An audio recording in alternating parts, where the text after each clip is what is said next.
Fala galera, como é que estão vocês, meus queridos e minhas queridas? Vamos para mais um exercício. Estamos na aula 5, né?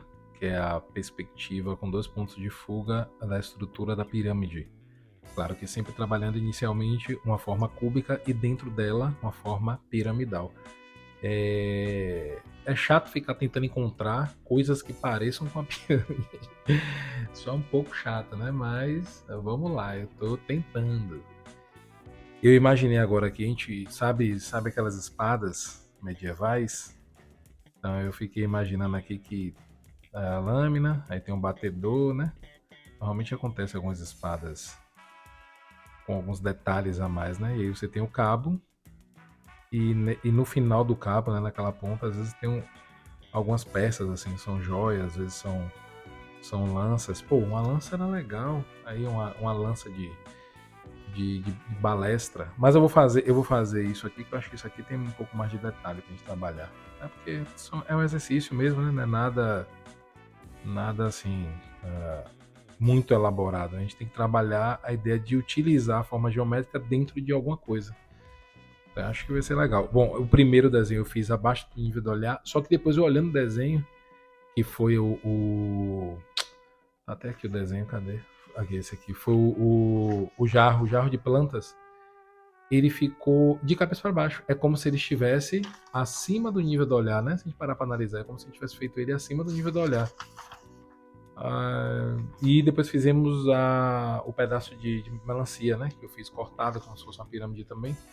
Eu acho que eu vou trabalhar agora novamente abaixo do nível do olhar, porque esse vai ficar abaixo do nível do olhar. Vocês estão entendendo, né, galera? Eu fiz esse abaixo do nível do olhar, mas a forma ficou como se estivesse acima do nível do olhar, porque eu estou visualizando a face, né, a face aberta do quadrado, e aí o corpo está indo para baixo, né, o vértice. Então eu vou trabalhar esse para baixo, porque esse que eu fiz para baixo, na verdade, ficou como se fosse para cima, né? Eu acho que vocês entenderam. Então vamos lá, linha do nível do olhar mais uma vez aqui mais para cima no papel, que aquele outro ficou ao contrário, mas tudo bem.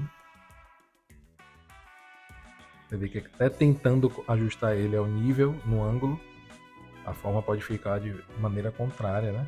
Mas não tem problema. Nível do olhar, ponto de fuga para o lado esquerdo, ponto de fuga para o lado direito.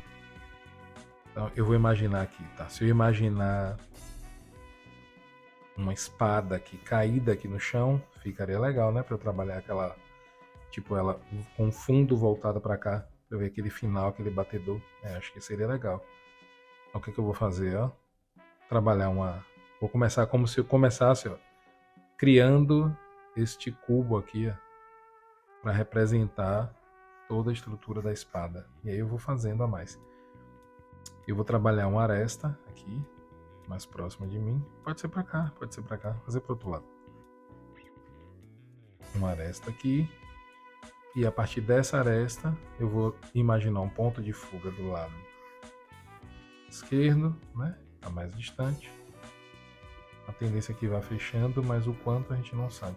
E um ponto de fuga do lado direito um pouco mais fechado.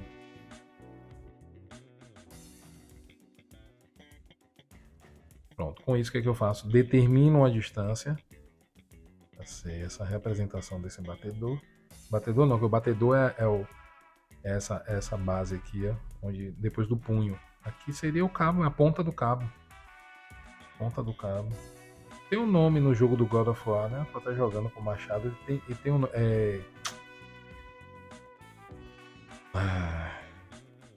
Como é o nome daquele. De uma distância menor do que essa, porque a perspectiva indica que esse lado está mais próximo, né? Para do ângulo. É o pomo. Pomo do cabo, né? O pomo. Acho que é pomo que chama. Pomo da espada. Eu acho que é essa a palavra. Eu vou dar uma pesquisada. Ponto de fuga. Eu estou trabalhando o que eu sempre fiz até agora, que é a construção da estrutura de um cubo, partindo aqui no caso de 2 pontos de fuga. Ó, para o outro lado. Aqui também para o outro lado. Tá, aí, só que dessa vez eu não vou fazer a representação de uma pirâmide completa. eu quero que pareça ser mais um tronco de pirâmide, sabe? Tipo, é uma forma meio piramidal, mas cortada. Então, vamos lá. Ó. Eu não quero que ela fique regular, seja muito regular, né? Que as medidas não sejam iguais, não seja um quadradão. Então, para que isso aconteça, eu vou ter que ampliar um pouco mais uma medida. Eu não vou trabalhar dentro de um cubo. Precisa ser um paralelogramo. Vou ampliar ele tanto para um lado quanto para o outro. Cadê o final dele aqui? Não está legal esse final dele aqui, peraí. Aqui. Esse ponto deveria coincidir. Não chegou nem perto. Mas vamos lá. Vou imaginar que seja aqui. Que essa seja a estrutura do que seria um cubo. E a partir daí eu vou prolongar essa medida. Quero que ele venha mais ou menos até aqui. Tá bom. Ponto de fuga, prolongo. Ponto de prolongo ele aqui. Já encontrei ele aqui do outro lado. E essa distância aqui, quanto seria essa distância aqui do outro lado? Teria que ser menor do que isso aqui. Eu não sei o quanto, mas seria menor. Então eu vou determinar aqui, ó, um pouco menor. Se eu fizesse o cálculo aqui, achasse o centro, prolongasse metade para fora, metade para dentro, metade para lá para o fundo e para frente, conseguiria também. Mas eu determinei no olho, né? Então eu quero que essa distância aqui seja um pouco menor. Usando mais uma vez a minha licença artística e o entendimento da perspectiva. Então fechei aqui, ó. Então, a partir de agora, nesse novo ponto aqui, eu vou fazer as linhas verticais, as paralelas linhas verticais, até tocar embaixo nas linhas auxiliares inferiores, ó. Tanto de um lado quanto do outro. Aqui também. Pronto, com isso aqui, liga o ponto de fuga do outro lado. Aqui também. A tendência é fechar. E com isso a estrutura já ficou mais larga, né? Eu não queria um quadrado, eu queria um paralelogramo. Quero que toque aqui em cima, né? Eu quero que toque aqui em cima, que é como se a caixa fosse, ou a forma da pirâmide, né, mais estreitada fosse continuar, mas ela não continua. Então eu tenho um tronco de pirâmide. É um tronco de pirâmide, né? Então vamos lá, eu quero que comece nesses pontos extremos da face inferior, mas não vai tocar aqui, ele vai entrar. Vai entrar para onde? Para esse mesmo ponto que eu já determinei aqui. E ele vai ter, ó, como não é como não é uma forma regular, né, não vai estar dentro desse paralelogramo perfeito, eu quero que ele comece em cima e que ele vá para dentro, né? Ó, que ele entre um pouco mais. Eu não quero que fique na borda da peça, eu quero que a peça tenha essa reentrância, né? Tanto na parte lateral quanto na parte, todas as laterais, né? Eu não quero que ele venha tocar aqui em cima. Então eu vou trabalhar um retângulo aqui dentro menor, que é o espaço que eu quero que ele toque. Ele saia daqui e vá para esse espaço menor aqui dentro. O quanto eu vou determinar, aí depende de mim. Vamos supor, se eu marcar um ponto aqui, eu acho que está muito mais fechado do que o normal, mas pode ser também, mas eu quero abrir um pouquinho, eu quero que esse ponto fique aqui assim. Está solto aqui, ó, dentro desse quadrado aqui, ó, está solto um ponto aqui, na parede do quadrado. Como eu projeto ele em todos os outros pontos, como é que eu faço? Ó? Primeiro eu ligo, imagino o ponto de fuga aqui, ó, prolongo. Faço uma paralela linha vertical a ele aqui, trago ele aqui para baixo. Pego essa mesma distância, como está em verdadeira grandeza e a perspectiva de 2 pontos de fuga, ou seja, não há distorção para baixo, trabalhando com 2 pontos de fuga. Todas as linhas aqui estão alinhadas a uma linha perpendicular a essa linha do nível do olhar, ou seja, um ângulo de 90 graus, todas essas linhas. Eu pego essa distância daqui e projeto ela aqui embaixo. Ligo ao ponto de fuga, prolongo. E aí vou determinar e que essa distância... Aqui sim, agora aqui tem uma distorção. Essa distância aqui, lá no fundo, ela deve ficar menor. Ela deve ficar menor, essa distância aqui. Então vou imaginar que ela fique quase próximo ao final, né? Então, aqui assim, tá bom? Aí o final que eu digo é o final desse espaço. Aqui tá bom. Desceu a linha. Pronto, então o ponto seria aqui, aqui, aqui e aqui. Esses 4 pontos. Se eu ligar os 4 pontos a esses vértices aqui, eu vou estar fazendo realmente isso. Eu vou estar construindo uma forma que ela lembra uma pirâmide, porém ela é somente um tronco. Chama-se de tronco a forma que é seccionada por um corte antes de completar a sua construção. Ou seja, isso aqui é um tronco de... Quando você tem uma forma e ela precisa de um vértice ligado a outros, construindo assim essa distribuição. E você sessiona ela antes de chegar ao final. Essa parte que está aqui embaixo ela é chamada de tronco. Então aqui é um tronco de pirâmide, é o que eu estou fazendo aqui. Ó. Então eu vou imaginar que a linha vai correr para esse ponto. Daqui para cá. Daqui vai correr para este ponto. Daqui para cá. Daqui para cá. Daqui para cá. Daqui para cá. Daqui vai correr para este ponto, que é o ponto final. E daqui vai correr para este ponto aqui, que é o ponto final dele lá em cima. Pronto, a distorção aqui já é menorzinha, mas a gente consegue ver. Essa forma pode ser meio arredondada, né? Eu vou imaginar aqui ela meio arredondada. Levemente arredondada.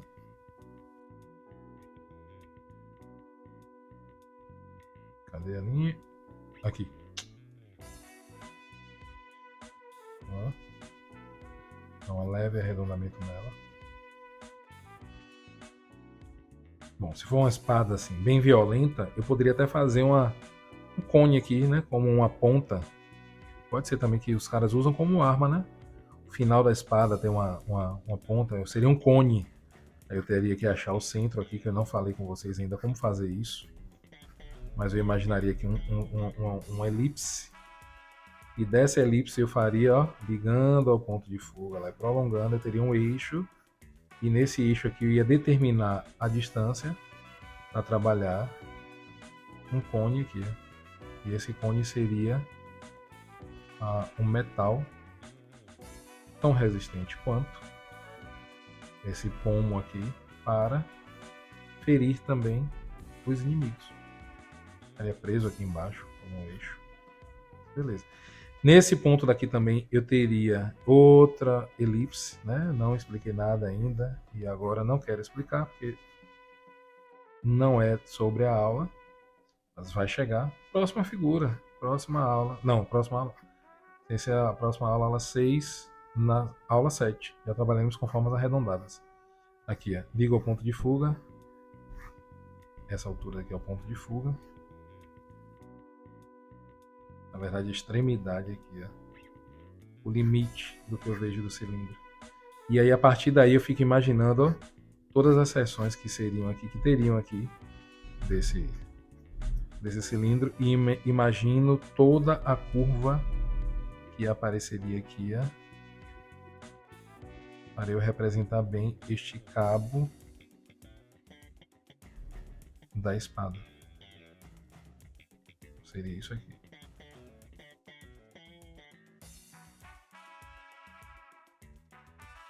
Não dá para fazer completo, porque a ideia é representar um pedaço. Eu só queria representar só uma coisa, né? É só um detalhe que me lembre a forma da pirâmide. Né? Então tem esses anéis aqui, ó. Nesses anéis eu posso sim trabalhar algo com volumetria. Vou pegar esse lápis aqui, esse aqui é um 2B da Brinzel. Esse eu acho que é o da Brinzel. E, ó, determinar aqui um ponto de ausência de luz e trabalharia uma volumetria. Só para ficar mais bonitinho.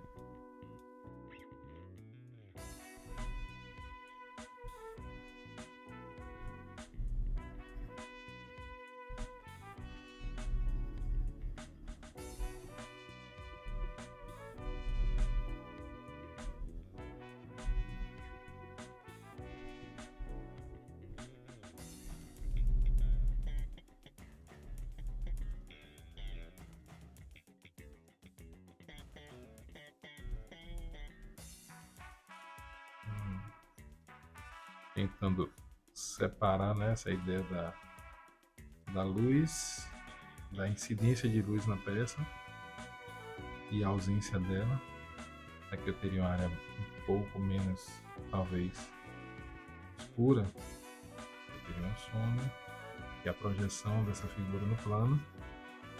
Também não falei nada sobre isso, mas irei falar. Ok.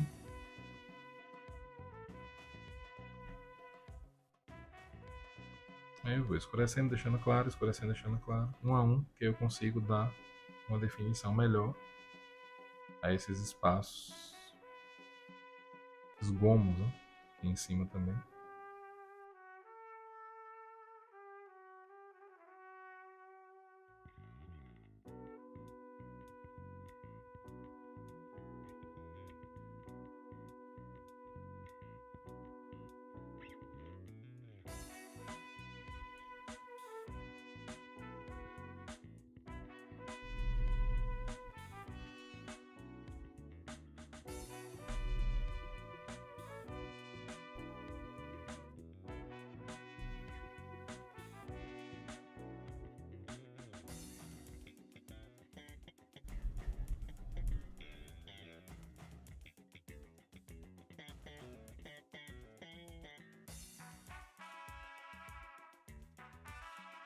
E aí, o principal é esse entendimento, né? Deixa eu dar uma melhorada aqui, porque eu só fiz só o formato. Mas eu posso fazer um desenho aqui, né? Eu posso imaginar sei lá, um espaço aqui, um espaçamento, ó, de um... Eu não fiz... Deixa eu ver ele parar onde aqui embaixo, isso. Posso imaginar aqui, como aqui não tá muito assim visível o formato frontal, né? Posso imaginar aqui uma abertura, cavo ela mais para dentro, né? Determinar uma área aqui de sombra. E aqui dentro pode ter uma joia, não sei, algum detalhe aqui entalhado. Eu posso fazer alguma coisa aqui que foi entalhada aqui, ou um desenho diferenciado, não sei. Tentar imaginar o que tem de um lado do outro.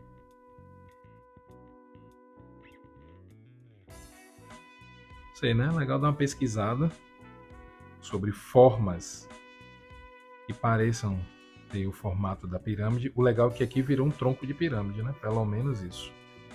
Não ficou nas marcas aqui de batalha, que são imperfeições na peça. E como aqui é um metal,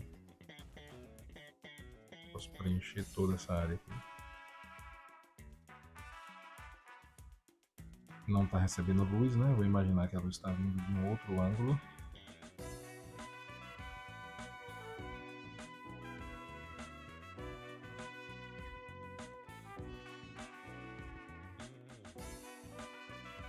E aí eu tento preencher para dar um formato melhor, uma forma um pouco mais tridimensional. Aqui mesmo, um pouco mais escuro.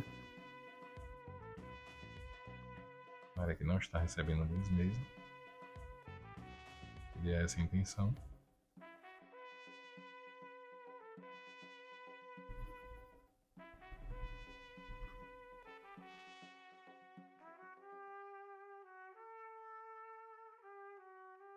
Aqui eu teria a projeção dessa parte no plano. Eu considero isso daqui a sombra, né? Mas eu vou falar na frente. Vai chegando essa terceira parte de toda esse módulo de perspectiva artística, né? Dividido em 3 partes. Talvez vocês lembrem, na primeira aula eu falei que seria a construção primeiro de todas as formas, né? Depois teríamos a volumetria, que seria a ausência e incidência de luz em todos esses objetos. E por final, aqui eu não vejo, parte de trás aqui eu não vejo nada. O cone está na frente. E depois, por final, seria a projeção desse objeto no plano. E aí seria a sombra, né? Quando fala assim, a sombra própria e sombra projetada. No meu entendimento, sombra própria não existe, né? É a maneira de chamar a ausência e incidência de luz em um objeto. O objeto recebe de luz, ele fica claro. Onde ele não recebe luz, ele vai ficar escuro. Ele não tem essa incidência de luz no corpo. E a sombra, na verdade, sempre será a projeção de algo em um plano. Sombra sempre será a projeção de algo no plano. Ok? Então, fica aí mais um exercício para a gente trabalhar. Vocês podem fazer em outros ângulos, viu, galera? Não é uma obrigação fazer nesse ângulo. Eu só imaginei aqui. Seria interessante, mas não é que é obrigatório, não. Vocês podem mudar o ângulo disso aqui. O interessante é só exercitar as formas geométricas, né? Esse é o intuito. Vamos entender e colocar em prática o que fazer. Procura alguma outra coisa aí que vocês acharem que seja próximo a isso aqui, que tenha um formato próximo a isso aqui. Pode utilizar, não tem problema nenhum. Beleza? Então,